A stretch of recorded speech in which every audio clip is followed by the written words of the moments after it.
Alright, let's dive into something that's got the rugby world buzzing or maybe scratching their heads. So, here's the deal, there will be no All Blacks 15 tour in 2026. Yeah, you heard that right. No tour. And personally, I think this is a decision that's way more interesting than it seems on the surface. Let me break it down for you. First off, what's the All Blacks 15?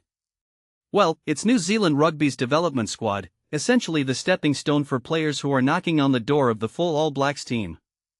It's a crucial part of their high-performance pathway, giving these guys international exposure without throwing them straight into the deep end. What makes this really interesting is that this isn't just about player development, it's also about coaching talent. Guys like Jamie Joseph, Leon MacDonald, and Clayton McMillan have all had a crack at coaching this team, which is a big deal for New Zealand's coaching pipeline. So, when NZR says there's no tour this year, it's not just the players who are affected, it's the coaches too. Now, why no tour? According to NZR, it's all about priorities. They've got a massive squad of 44 players touring South Africa and the USA as part of the rugby's greatest rivalry tour. That's a huge commitment, and it makes sense that they wouldn't want to stretch their resources too thin. But here's where it gets fascinating, they're also emphasizing the importance of players staying with their provincial unions for the NPC playoffs. If you take a step back and think about it, this is a pretty big shift. Usually, the NPC loses its top talent right before the playoffs because everyone's off on international duty. So, this decision feels like NZR is trying to strike a balance: international exposure versus domestic competition. In my opinion, it's a smart move, but it also raises a deeper question: are they sacrificing long-term development for short-term gains? One thing that immediately stands out is the timing.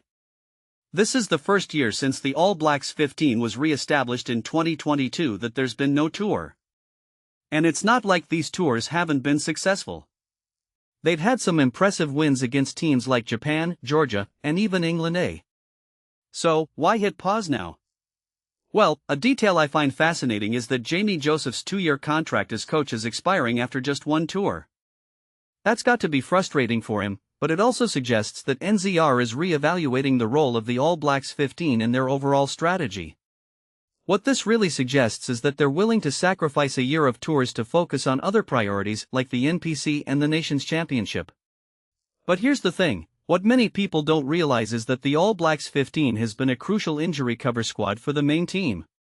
In previous years, players from the 15 have been called up to the All Blacks during northern tours, and some have even stayed on in Europe for additional training. That's not happening this year, which could leave the All Blacks a bit exposed if injuries pile up.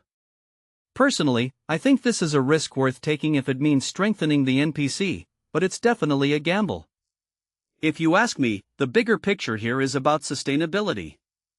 NZR is trying to build a system where domestic rugby thrives, and players don't have to choose between their provincial unions and international duty. From my perspective, that's a noble goal, but it's also a delicate balancing act. Are they giving up too much by skipping the All Blacks 15 tour? Or is this a necessary step to ensure the long-term health of New Zealand rugby? That's the million-dollar question. So, what do you think? Is NZR making the right call, or are they sacrificing too much? Let me know in the comments.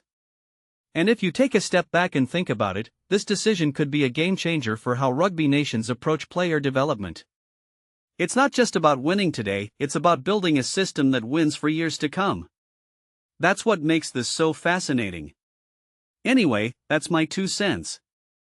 Until next time, keep the rugby conversations going.